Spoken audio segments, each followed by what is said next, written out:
Glória a Deus. Eu cumprimento os irmãos na paz do Senhor. Amém.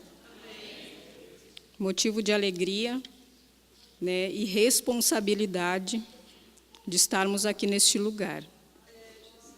Mas só nos levantamos porque sabemos que é o Senhor que nos capacita. É Ele que nos dirige e nos ajuda. E que o Espírito Santo venha fazer viva a sua palavra em cada coração, em cada mente. Que nós possamos compreender tudo aquilo que o Senhor tem para nós nesta noite. Eu quero ler com os irmãos no livro de Filipenses,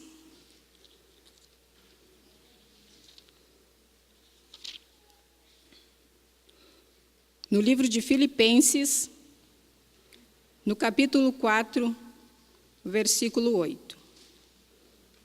Uma palavra bem conhecida. Filipenses, capítulo 4, e o versículo 8, que diz assim: E agora, irmãos, ao terminar esta carta, quero dizer-lhes mais uma coisa. Firmem seus pensamentos naquilo que é verdadeiro, nobre e direito. Pensem em coisas que sejam puras e agradáveis e detenham-se nas coisas excelentes. Pensem em todas as coisas pelas quais vocês possam louvar a Deus. Amém? Aqui a palavra do Senhor nos dá um conselho, né? Um conselho para nós pensarmos coisas boas, coisas agradáveis. E se há um conselho para pensarmos coisas boas, é porque também pensamos coisas ruins, né? Passa pela nossa mente. Pensamos coisas boas e pensamos coisas ruins. Mas em tudo isso nós podemos escolher entre o que é bom e o que é ruim, né? Temos escolhas. As oportunidades nos fazem pensar e nos fazem escolher, né? A Bíblia diz, lá em Deuteronômio 30:19, tomo hoje os céus e a terra por testemunha contra vocês, de que lhes dei a oportunidade de escolherem a vida ou a morte, a bênção ou a maldição. Nós temos condições de pensar e de escolher. Eu posso escolher, né? Mas antes de escolher alguma coisa, eu penso, né? Nós somos inteligentes, nós somos racionais. Às vezes a gente age de maneira sem pensar, né? Mas a ciência diz que nós somos inteligentes, né? Estudos comprovam que o ser humano, ele é inteligente, né? Até ele compara assim, que um cientista da NASA, ele não tem mais valor e nem mais complexidade intelectual que um mendigo miserável. Somos inteligentes, né? Somos racionais. A rainha da Inglaterra, por exemplo, ela não tem mais complexidade intelectual do que um dos nossos índiozinhos que moram lá nas nações. A ciência comprova isso. Todo ser humano é inteligente. Todo ser humano pensa, né? Mas a ciência também diz que pensar não é uma opção. Por isso que a Bíblia nos aconselha a pensar coisas boas, né? Pensar não é uma opção. Pensar é inevitável. Alguém já parou para pensar que não pensou em nada hoje? Não tem como, né? Nós pensamos, né? Hoje eu posso dizer assim, hoje não vou pensar em nada, né? Mas só de não pensar em nada eu já pensei, né? O pensar é inevitável, né? Ninguém consegue interromper a construção do pensamento. Mas tem uma notícia boa. nós podemos liderar. Nós não temos como interromper os nossos pensamentos, mas nós podemos liderá-los, né?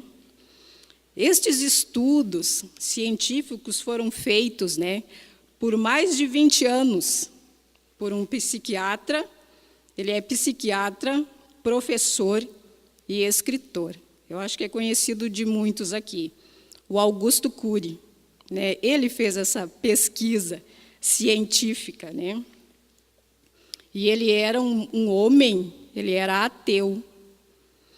E ele se tornou um cristão após ter estudado a mente de Jesus Cristo. Ele se rendeu ao Senhor, estudando a sua mente, né? E a ciência confirma que a palavra de Deus, né? A ciência prova que a palavra de Deus é verdadeira, né? Diz assim, ó, a gente não pode interromper os pensamentos, a gente pode liderar. E a palavra de Deus diz: lhes dei a oportunidade de escolherem, né? Oportunidade nos faz pensar, pensar nos faz escolher. Se pensamos coisas ruins,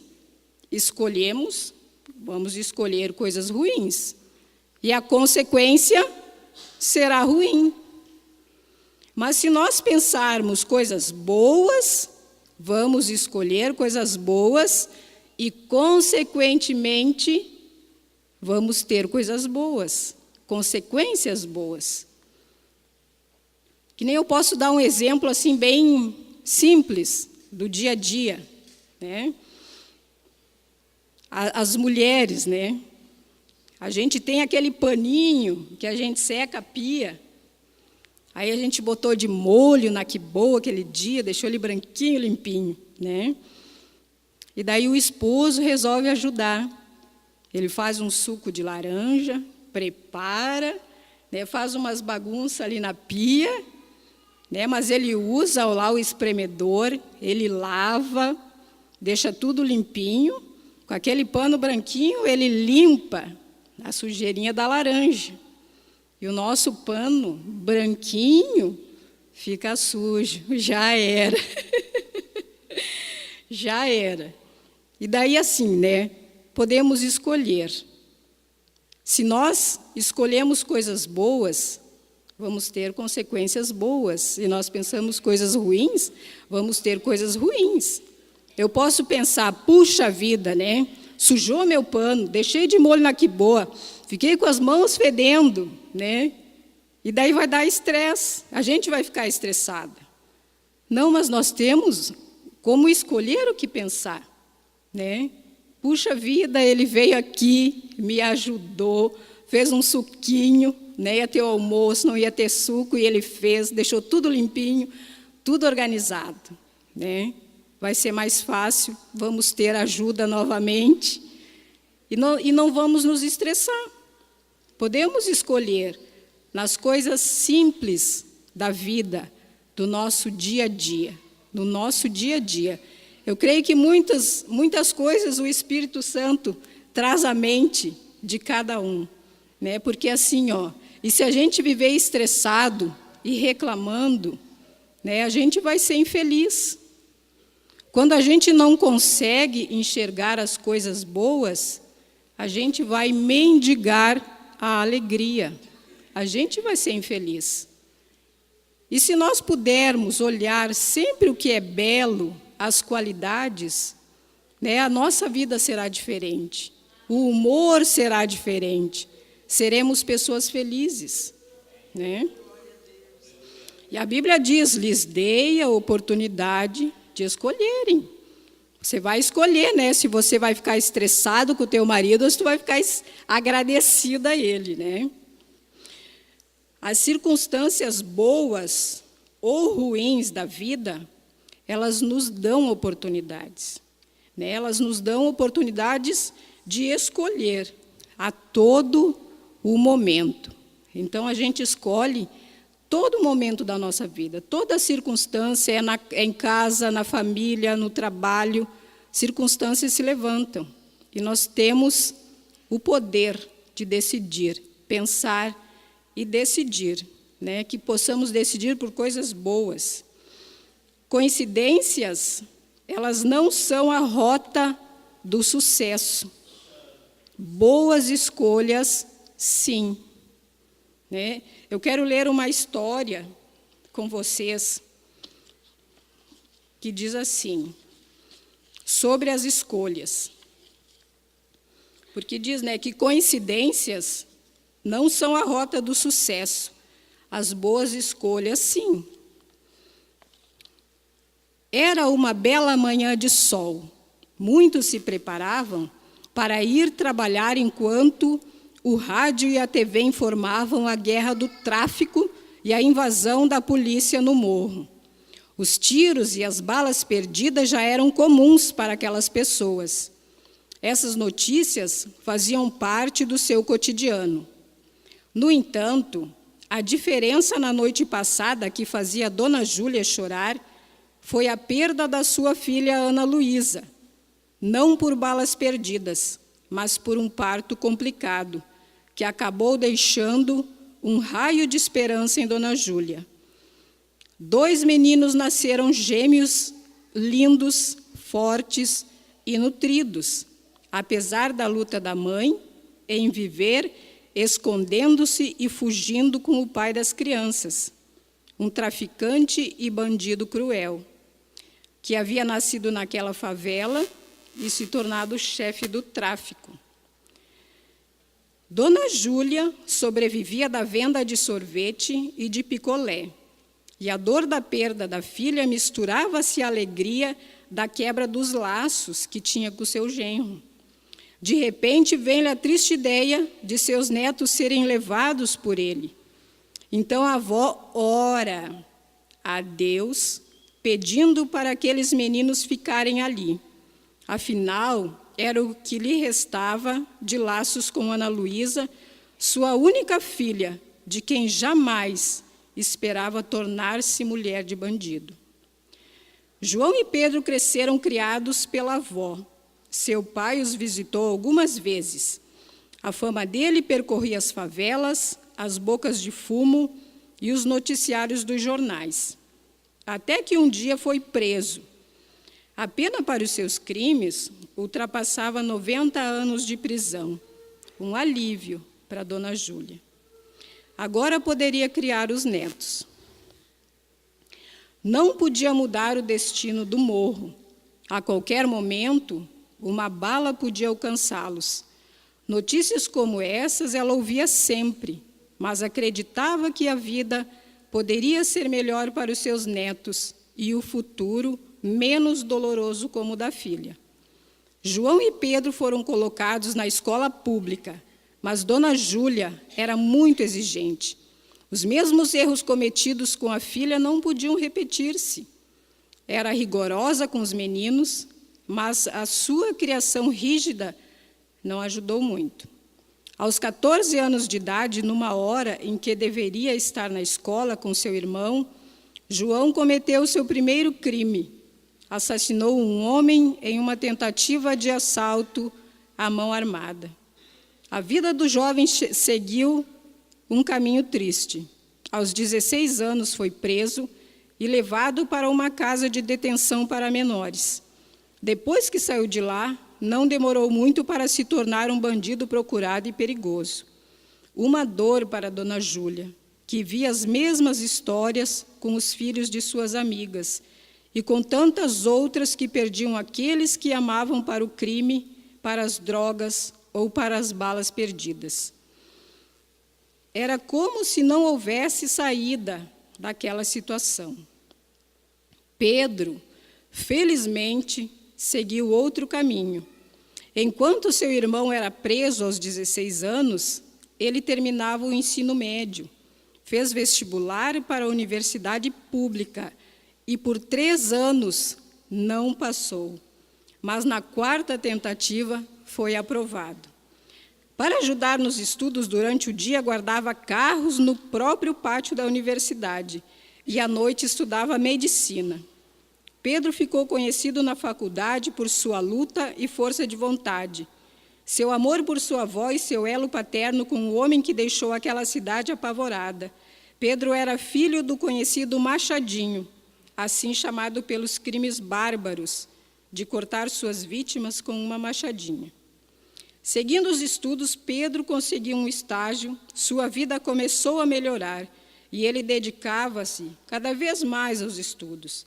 Antes de terminar a faculdade, já estagiava em 2 lugares, mas seu sonho era montar sua própria clínica.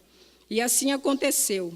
Ao terminar os estudos, tornou-se médico de um importante hospital na cidade, mas abriu sua clínica na favela, onde ele e sua avó moraram, pois já haviam se mudado de lá. Contudo, Pedro não esqueceu suas raízes e procurou ajudar aquelas pessoas, realizando atendimentos médicos gratuitos. Sua história ficou conhecida porque uma jornalista publicou uma matéria sobre a vida deles. João se tornou um criminoso e Pedro um renomado médico. Ambos decidiram escolher os seus caminhos. Um achou que não podia ser melhor do que seu pai, do que sua comunidade, do que o destino havia traçado para eles. O outro, no entanto, olhou e viu as mesmas coisas, as mesmas cores escuras da noite e da vida, viu o sangue na escadaria que subia para a sua casa, ouviu o som das balas perdidas, pôde ver seus amigos morrerem na guerra do tráfico ou de overdose, viu a dor e a miséria, a falta de emprego e a fome. Pôde ver seu pai matar a sangue frio, como todos naquele lugar viram. Todavia, ele disse para si: posso ser melhor do que meu pai. Posso ser outra coisa. Não estou preso a este lugar, nem a esta vida. Posso mudar. Assim, Pedro escolheu ser diferente do que o destino lhe convidava a ser. Glória a Deus. Hoje ele é um médico renomado na cidade do Rio de Janeiro. Escolhas, circunstâncias. As circunstâncias nos dão a oportunidade de escolher. Que nós possamos escolher aquilo que o Senhor tem de bom para nós. Aí um pode dizer assim, mas graças a Deus eu tenho pensado coisas boas, eu tenho escolhido coisas boas, né? Eu tenho vivido coisas boas e colhido coisas boas. Mas o outro pode dizer assim, puxa vida, eu tenho problemas, eu tenho enfrentado batalhas, eu não consigo pensar, nem tampouco tomar decisões. Então a gente vai para a palavra do Senhor, que nos ajuda e que nos direciona. Em 2 Coríntios, no capítulo 10, no versículo 4, diz assim: as armas que usamos não são humanas, ao contrário, são poderosas armas de Deus para derrubar fortalezas. Estas armas podem derrubar todo argumento e pretensão contra o conhecimento de Deus. Com estas armas podemos dominar todo pensamento humano para torná-lo obediente a Cristo. Nós temos esta arma, nós temos a palavra, nós temos oportunidade de escolher. O Senhor nos dá essa oportunidade. Nós podemos dizer sim para a vida ou sim para a morte. Não existe um terceiro caminho. É ou a vida ou a morte, ou a bênção ou a maldição. E ainda o Senhor, Ele nos dá um conselho.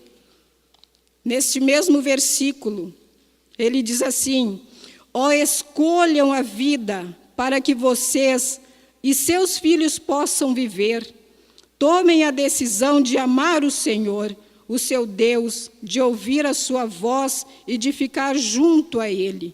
Quando nós escolhemos o Senhor, quando nós escolhemos Jesus, Ele tem a sua palavra, nós podemos examinar, Isso aqui, esta palavra é um manual de vida que nos orienta, que nos ajuda e que nos ilumina, e que nós possamos a cada dia buscar do Senhor, decisões acertadas. Muitas vezes pensamos coisas ruins, pensamos coisas que não agradam ao Senhor, mas a sua palavra diz: pensem em coisas que possam louvar a Deus, que nós possamos a cada dia buscar dele esta graça. Somos falhos, sim, somos falhos, mas nós podemos buscar do Senhor e redirecionar os nossos pensamentos, as nossas decisões, a nossa vida.